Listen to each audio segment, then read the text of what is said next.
안녕하세요. 시니어스오 스튜디오의 오준석 작가님과 함께할 언타이틀 그래퍼입니다. 화제의 카메라 A7 R5. 내가 우리나라에서 지금 현재 A7 R5로 제일 많이 찍어본 사람이 아닐까. 아, 그쵸. 저도 이게 실물 한번 갖고 나오셨는데 보여주세요 한번 직접. 근데 어떤 게 R5야? R5 여기 있네요. 일단 내가 이 얘기를 하기 전에 소니를 쓰게 된 계기, 알파1이라는 카메라가 있다는 걸 알고 써봤는데 너무 좋은 거야. 알파 1부터 쓰셨어요? 그러면? 그 전에? 아, 예전에 A7 R2 아, R2부터. 영화배우 정우성이 나온 광고를 내가 찍었고, 그 광고를 찍었을 때 내 리터처가 한 말이 기억이 나. 화질이 너무 좋은데요? 그래서 그때 이제 아, 그렇구나 라고 했었고, 올해 초에 이제 알파1이라는 카메라가 있다는 걸 듣고서 이제 한번 써봤는데 너무 좋은 거야. 패션 광고를 찍는데 1500컷 정도를 찍었어.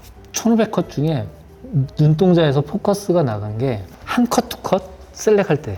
한두 컷밖에 안 나갔어요? 굉장히 좋은 카메라 아닌가요? 그래서 알파1 미쳤구나 생각. 왜냐면 그 시기마다, 나의 사진 역사에서 시기마다 장비에서 받는 스트레스는 AF였거든. 근데 나중에 보면 포커스가 나가 있거나 조리개가 열려 있을 때 그런 것들에 대한 스트레스가 있었는데, 그때 완전히 난 매료돼가지고 소니를 이용하게 됐다. 그래서 알파1을 계속 쓰고 있었는데 요번에 앰버서더가 됐지. 그쵸. 축하드립니다. 그래서 저 계약서도 몇 장을 사인을 했는지 몰라요. 이거 비밀 유지 조항. 유지조항인데 그 말씀, 내용만 말 안 하면 되니까. 비밀 유지 조항 그거. 그래서 R5라는 게 나오는구나. 외국 사이트랑 이런 거 봤을 때 사람들이 계속 헛발질 하던데.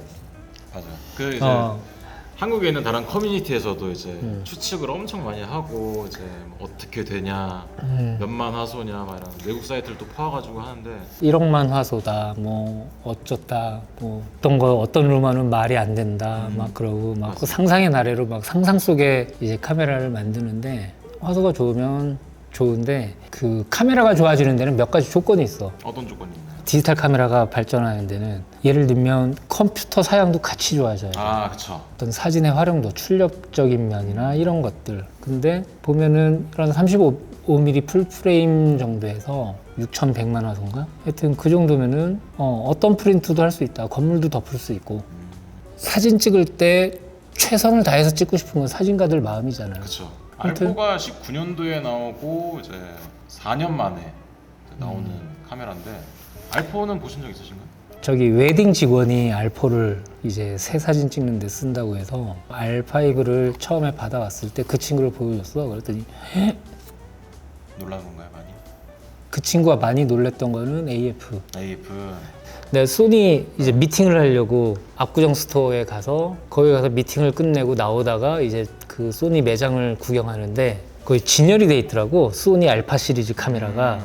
여기 사진 이렇게 처음부터 끝까지 다 똑같이 생겼어. 진짜 똑같아. 이렇게 보면은 별 차이가 없어요. 보니까 일단 아파는 재활용한 것 같고 아빠는 항상 이 디자인 그대로 가는 그냥 그대로. 이건 R2도 똑같을 것 같은 느낌인데, 그리고 뭐 밑에 판도 똑같고, 약간 두꺼워졌다, 약간 이 정도 느낄 수 있고. 그리고 R5의 가장 큰 특징이 틸트 시프트 스위블이 되는 되게 특이한 액정입니다. 이 액정이 왜 좋으냐면은 사진을 찍을 때 우리는 세로 사진을 많이 찍는단 말이야. 그렇죠. 모델을 찍을 때는. 그럴 때 이제 로우 앵글이면 예전에는 바닷가에서 모델을 찍는다고 봐봐. 그러면 나도 같이 누웠어야 됐어, 이렇게. 그렇죠. 나는 같이 바다에 모래에 누워서 이렇게 찍어야 됐었단 말이야. 근데 스위블이 사진에서는 되게 좀 필요하다고 느꼈던 게, 이제 기본적인 어떤 모델의 그런 이모션을 나타내는 그런 것들은 직접 보면서 얘기하고, 프레임 안에서의 어떤 쉐입이나 이런 것들은 그 액정으로 봐도 충분하단 말이지. 충분하죠. 그래서 로우 앵글 찍을 때 더 이상 바닷가에서 찍어도 모래에 안 누워도 된다. 서 있는 모델의 클로즈업을 찍거나 이럴 때는 좀 높이 올라가서 찍어야 된단 말이야. 그렇죠. 그러니까 약간 위에서 아래로 살짝 내려 찍어야 어떤 턱의 쉐입이나 이런 것들이 잘 나오는데, 그전에는 이제 쬐그만 사다리를 갖다 놓고 그 위에 올라가서 찍거나. 그렇게까지 하셨나요? 근데 뭐 그렇게 작은가? 스위블이 좋은 게 이렇게 해서 각도를 보면서 찍을 수 있다는 거지. 근데 어떻게 보면 이 액정이 되게 사람들이 많이 약간 염원하고 좀 이번엔 이렇게 바뀌겠지라는 말이 제일 많았던 것 같아요. 제가 봤을 때는. 아, 그래? 네. 하도 우리가 지금까지 저도 M3 쓰고 있는데 액정이 요거밖에 안 되니까 너무 불편한 거예요, 진짜. 너무 불편하고. 그래서 옆으로만 제껴주면 좋겠다라는 생각을 했는데 여기서 한 번 더 돌아가. 이 엄청난 이게 혁신이 그래서 너무 편하잖아요. 뭐 가로 사진 찍을 때도 이렇게 하면 되고, 그쵸. 이렇게 하면 되고.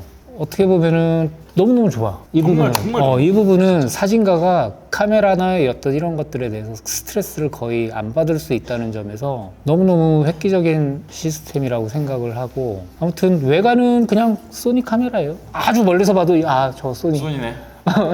저거 소니야. 뭔진 몰라. 근데 소니야 지금. 그리고 실제로 내가 그 영상을 찍으면서 모델을 찍었잖아. 네. 이 아이의 특징이 있어. 오토로 찍었거든. 화이트 밸런스를. 화이트 밸런스. 보통은 그렇게 안 찍는데 어차피 로우 현상을 할 거를 생각하고 LED 라이트를 켜고 ISO는 800에서 한 2000 왔다 갔다 했던 것 같아. 많이 올리죠. 사진을 찍는데 나는 그렇게 막 자연스러운 노이즈는 나는 그냥 필름 갖고 좋네 약간 이런 스타일이기 때문에 데이터가 공개가 안 됐기 때문에 로우 데이터가 캡처하는 프로그램이나 이런 걸 쓸 수가 없어서 라이트룸이나 그래서 소니에서 나온 프로그램으로 이제 로우 데이터를 하나씩 현상을 해야 되는 상황이었어서 어차피 오토로 찍어도 뭐 크게 상관없겠다 싶어서 찍었는데 화이트 밸런스를 잡아내는 능력이 어마어마해. 내가 혹시 몰라서 보험으로 로우 데이터랑 JPG를 같이 찍었단 말이야. 근데 로우 데이터도 그렇고 JPG도 그렇고 화이트 밸런스에 대한 그게 굉장히 뛰어나. 굉장히 정확하게 잡아. 보통 나는 그렇게 화이트 밸런스 그렇게 신경 안 쓰고 찍고 로우 데이터 현상할 때 좀 더 신경을 쓴단 말이야. 그래서 메인 라이트가 섞이는지 안 섞이는지 이런 것만 중요하고 찍고 나서 결과를 열었는데 너무 정확한 거야. 아니 이렇게 화이트 밸런스가 정확할 수가 있구나. 이런 프로용 카메라들은 사진가가 작업하기 좋게끔 노멀한 데이터로 사진을 만들어주는 게 중요해. 로우 데이터는 그래야 돼. 예를 들면 어떤 건 콘트라스트가 센 게 좋은 사진 예뻐 보일 수도 있고 그거는 이제 사진가가 정하는 거라고 카메라가 정하는 게 아니라 그래서 작업하기 정말 좋은 데이터 그러니까 내가 생각하는 화이트 밸런스로 나오는 찍어내는 그런 카메라라는 거지. 되게 신기한 경험이었어. 아무튼 그랬다는 거고 외관은 뭐 레코드 버튼이 여기로 왔다고 하더라고. 원래는 여기에 다 붙어 있었는데 그리고 알파1에 비해서 액정이 좀 더 커졌어. 살짝 커졌어. 이거는 그러니까 지금 여기서 보면은 이렇게 한번 지문 때문에 지문을 지워줘야 돼. 사건이 일어나면 용의자가 될 수 있기 때문에 확실하게 지워줘야 돼. 지금 테두리가 보이잖아. 여기 테두리가 조금 약간 이렇게 두껍고 여기는 없네요, 약간 이렇게. 얘는 한 2mm 정도밖에 안 되고 알파1은 한 7mm 정도 되는 것 같은데. 그러네요. 꽤 넓은데요, 이게? 그러니까 굉장히 커졌어. 커진 만큼 뭔가 이렇게 극한의 상황에서 찍을 때 굉장히 큰 도움이 될 거라는. 약간 시안성이 아무래도 더 좋아지다 보니까 멀리까지 이렇게 안 움직여도 좀 동선도 최소화할 수 있고 좀 그런 장점들이 있는 것 같아요. 그 알파1이랑 이거 옆에 거 따서 한번 비교해 볼까? 마이크 단자랑 이어폰 단자 그리고 HDMI 큰 거. 그 싱크 단자.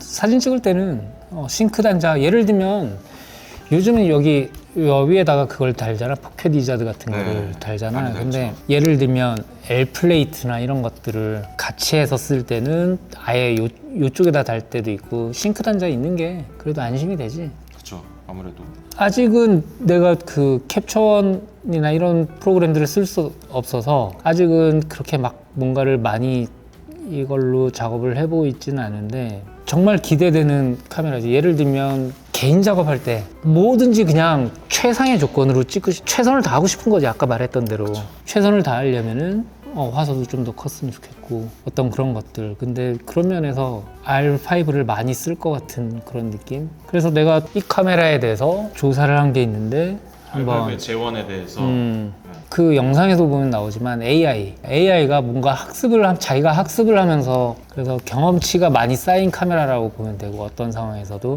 그래서 AI 프로세싱 유닛이 들어가 있다고 하고 그러니까 알파1이랑 똑같은 프로세싱 엔진인데 AI 프로세싱 유닛이 들어가 있고 그리고 알포는 그냥 비욘즈 X였고 화소는 똑같이 6100만 화소 그리고 알파1은 5000만 화소. 네, 5000만이죠 이거. 그 ISO도 최대로 높일 수 있는 건 똑같고 최대로 높여서 찍어본 사람이 있을까? 나는 많은데 저는 없어요. 어느 상황에 IS를 최대까지 올리나요? 남들이 못 찍어본 거 찍고 싶을 때 아 뭐지? 남들이 못 찍어본 거. 예를 들면 흑백 밤에 예를 들면 파리 거리처럼 축구 선수가 공을 퉁퉁 터트리는 무슨 어떤 그런 흑백 사진을 찍는다고 봐. 네. 그리고 막 이제 캔디드 포토 약간 스냅 사진 많이 찍는 사람들 그런 사람들은 한 번씩 시도해 볼 만은 한 것 같고 그리고 특이한 게 있어 스테빌라이저가 8스탑이야 8스탑이면은 거의 뭐 안 흔들린다고 봐도. 그러면은 예를 들면 50mm 끼고 60분의 1초에서 안 흔들린다고 봤을 때 네. 60분의 1초, 30분의 1초, 15분의 1초, 그렇죠. 8분의 1초, 4분의 1초, 2분의 1초, 1초, 2초, 4초, 4초까지 커버되네? 가능하실 것 같으세요? 나는 수전증 없어. 예전에 예전에 내 동기 중에 수전증이 있어서 패션을 못한 애가 있어. 어. 그 수전증 때문에 항상 삼각대를 껴야 되는 거야. 게다가 우리 그때는 이제 1:20 필름 낀 중형 카메라를 썼으니까 그쵸. 더 셔터 스피드가 확보가 돼야 된단 말이야. 그쵸. 그래서 항상 무슨 사진을 찍든지 간에 지조 트라이포드 이만한 거, 두꺼운 거 그걸 껴야만 안심이 되는 친구가 있어서 결국 나중에 사진 안 하더라고. 지금 이거 추천해 주시고 다시 사진 해라. 하라고, 예. 나쁘지 않을 것 같은데요? 이 정도면? 너 정도면은 네. 다시 패션을 휘어잡을 수 있다. 이 센서가 움직일 수 있는 간극이 있을 거 아니야. 그렇죠. 당모가지처럼 나는 흔들리지만 안 흔들려주는. 근데 이렇게 쬐그만 바디에서 그건 정말 대단한 것 같아. 그리고 AF 포인트는 693개, 알포가 한 500 몇 개 되지 않나요? 567개, 그리고 알파1은 759개. 특이한 게 있어. 여기 이제 기본적인 프로세서가 AF 타겟이 담겨져 있는데 사람, 동물, 그리고 새. 그전에는 없었어. 없었죠, 새는. 알파1은 새까지 있고 그리고 예를 들면 자동차의 헤드라이트를 인식하고 사람 눈처럼 기차를 인식하고 또 비행기, 곤충까지는 나 사진을 몇 년 한 거야? 30년 좀 넘게 했는데 곤충을 찍어본 적은 거의 한 번도 없어. 갑자기 곤충이 된다 그러니까 찍어보고 완전 클로즈업 렌즈 해가지고 매크로 렌즈 써가지고 또 곤충 눈 이런 거 곤충 같은 거 찍어보고 싶은 뭐 그전에 약간 상상하기가 힘들지 않을까? 마크로 렌즈가 기본적으로 수동으로 해야 되는 경우가 많아. 포컬 플레인 방식의 렌즈들은 죄다 그랬어. 그러니까 마크로 렌즈는 초점을 못 잡고 왔다 갔다 할 경우가 많아. 근데 뭐 이 정도 AF 성능이면 뭐 나는 누르기만 하면 되는 거야. 이거 예쁘네 누르면 되는 거야. 근데 그전에는 아이씨 포커스 이거 곤충 돌아갔어. 어디 가지? 가지마 네, 바로 약간 이렇게 되는. 찾기 힘들죠. 그리고 1초에 10장. 아무래도 고화소이다 보니까 고화소는 뭐 어쩔 수가 없고 1초에 10장이면 충분하다. 네, 충분하죠 사실. 뭐 1초에 4-5장은 약간 좀 아쉽다. 그러니까 몇 번 더 시켜야 되는 거지. 맞아요. 근데 10장이면 뭐 충분하다. 로우 데이터가 끊기지 않고 찍을 수 있는 장수가 알포는 압축된 상태에서 68장, JPG 포함해서 얘는 184장. 거의 한 3배, 한 2-3배 정도.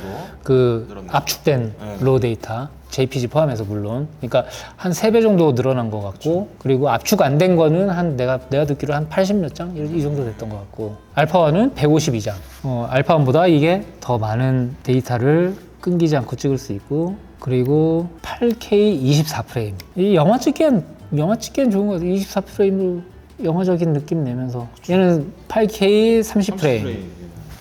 그리고 4K는 60프레임, 4K 120프레임, 그리고 10비트 422. 알포는 10비트 420. 스테빌라이저가 액티브 모드랑 그 스탠다드 모드 두 가지 다 지원되고. 사실 나 잘 몰라. 그냥 알아온 거 그냥 읽는 거야. 그리고 뷰파인더 레졸루션이 944만. 똑같아 알파1이랑 똑같고 그 전에 알포는 570만 100만 정도. 메모리는 CFA랑 그 SD 카드 들어가고 그 전에는 HDMI가 쬐그만 거예요. 미니였나 봐. 알포가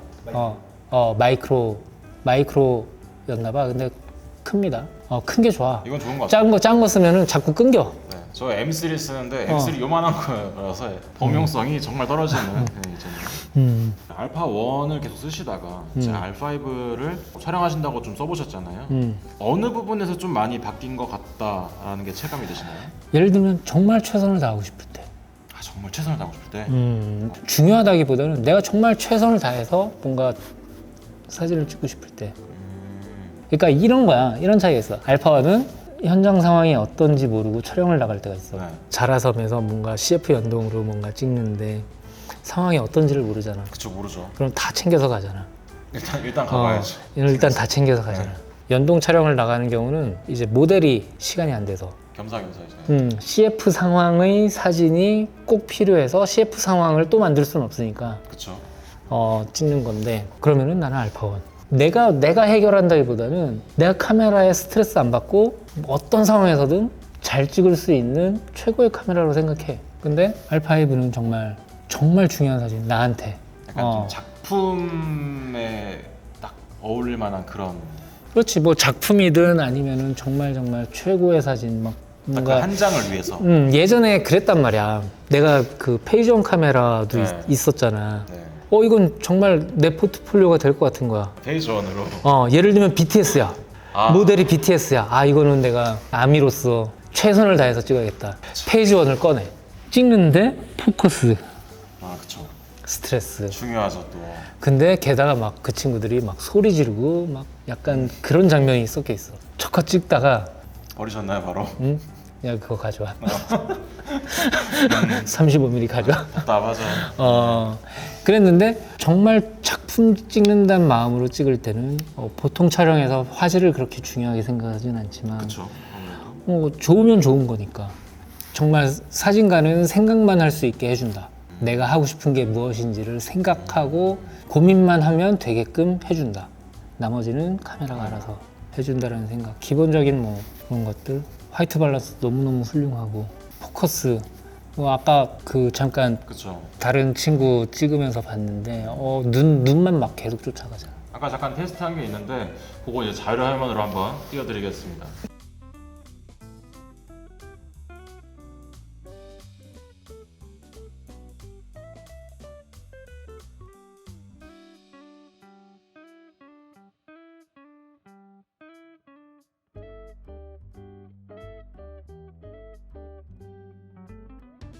눈만 계속 쫓아가고 또 심지어 이게 있어. 내가 한번 찍어서 보여줄게. 1.2. 예를 들면 조리개 1.2로 너의 눈을 어디 찍을 볼까요? 건데 어디 볼까요? 잠깐. 그냥 아무 데나 봐. 네. 멀리 보겠습니다. 너의 눈만 포커스를 잡아서 찍을 건데 봐봐. 오. 그러니까 소니에서 뭐라고 얘기하냐면 눈동자에 한마디로 눈 아래 표면에 정확하게 포커스를 잡는 AI가 탑재돼 있어. 아니 이거 한번 보이시나요? 눈썹이 아니라 눈동자 표면에 포커스가 맞는다라고 얘기를 하고 있고 그런 부분들. 속눈썹은 좀 짧은데 속눈썹도 어쨌든 날라갔고 약간 이 눈동자 이 표면 거기에 딱 맞는 것 같아요 보니까. 오늘 별로 찍고 싶지 않았는데 그 우리 용현 씨가 네, 제가 그 이제 물 들어왔을 때 네, 노를 져야 된다고 상고초려를 좀 해가지고 이렇게 겨우겨우 그러니까 찍게 전 세계에서 오늘 발표하는 날이고 그쵸. 그리고 이걸 지금 만지고 있는 사람이 전 세계에 몇 명이나 되겠습니까? 몇 명 없죠? 그렇고 간단한 사용 기억, 로 데이터가 이제 풀리면 이제 다른 카메라로도 찍어보고 하는데 일단은 믿을 수 있다. 주력 카메라로 왔다 갔다 하면서 쓸 것 같은 왔다 느낌? 갔다? 왔다 갔다 하면서 쓸 것 같은 그런 느낌이 있고 예전처럼 막 머릿속으로 계산하고 그쵸. 또 이제 카메라의 물리적인 그런 어떤 오류 때문에 이제 사진 외적인 거에서 고민을 하고 걱정을 하고 이러지 않아도 되는 시대가 확실하게 왔다라는 생각이 들고 그래서 사진 찍는 분들은 정말 열심히 사진만 찍으면 되는 그런 세상이 왔구나. 나중에 한번 이 유튜브를 계속 한다면 뭐 얘기할 텐데 나 오토로 되게 많이 찍어. 아 그냥 오토요? 어. 그냥 다른 모드 말고? 어차피 로 데이터는 로 데이터에 대한 믿음과 그리고 그 상황이 변할 수 있는 상황도 여러 가지 있잖아. 그쵸, 너무 많죠. 아무튼 그런 팁들은 나중에 네. 그걸 할 테고 아무튼 누르기만 하면 되는 시대가 왔다. 누구나 사진가가 될 수 있다라는 생각이 들고 아무튼 그렇습니다. 오늘 기준 환율을 정해놓잖아. 혹시라도 좀 이렇게 귀뜸을 들으시는 나 들은 거 없어. 나 사인 되게 여러 개 했다니까. 근데 진짜 들은 거 없고 일단 R4가 처음 나왔을 때 400 얼마였거든요? 400 중반 네, 그 정도였던 것 같아요. 400 중반. 나는 잘 모르겠어. 그것까지 내가 예상하면은 아마 갑자기 무슨 서류 하나 날라와 있고 그럴 줄. 아무튼 그렇고 다음에는 또 하고 싶은 게 생겼다. 그 소니 영상 찍었던 비하인드 스토리. 아, 그거 좋죠. 내가 시나리오를 짜고 처음엔 이제 사람들의 유명한 CF 감독 등등 이제 찾아다니면서 그걸 하다가 결국은 내 머릿속에만 있는 채로 촬영을 시작하게 된 얘기 한번. 정말 그 과정을 다 남겨놨었어야 되는데 남겨놓지를 못해가지고 참. 다들 정신이 없고 뭔가 하여튼 그래가지고 더 재밌는 컨텐츠로 찾아뵙겠습니다. 오늘 뭐 이렇게 R5로 또 귀한 시간 내주셔가지고 또 설명까지 깔끔하게, 아직 뭐 완벽하게 다 공개된 건 아니지만 그래도 어느 정도의 정보 전달은 해주셔가지고 이걸 기다리셨던 분들한테 되게 많은 도움이 됐을 것 같아요. 과정이나 결과나 더 다 책임질 수 있는 카메라인 것 같아서 적어도 나보단 똑똑하다. 예전에는 그런 느낌은 아니었거든. 내가 카메라보다 똑똑하다라는 느낌이었는데 적어도 나보다는 똑똑하다. 나만 정신 차리면 사진은 잘 나온다 라는 느낌. 그렇습니다. 알겠습니다. 아, 너무 감사드리고, 네, 다음에는 이제 R5를 이용한 뭐 어떤 사진 촬영이나 아니면은 작가님께 궁금했던 거, 그런 노하우 같은 거 한번 뜯어내는 시간을 가져보도록 하겠습니다. 네, 그럼 인사하실까요, 작가님? 에이, 그냥 우리 엔딩은 그냥 자연스럽게 이렇게 끝내는 거야. 그래요? 네. 안녕.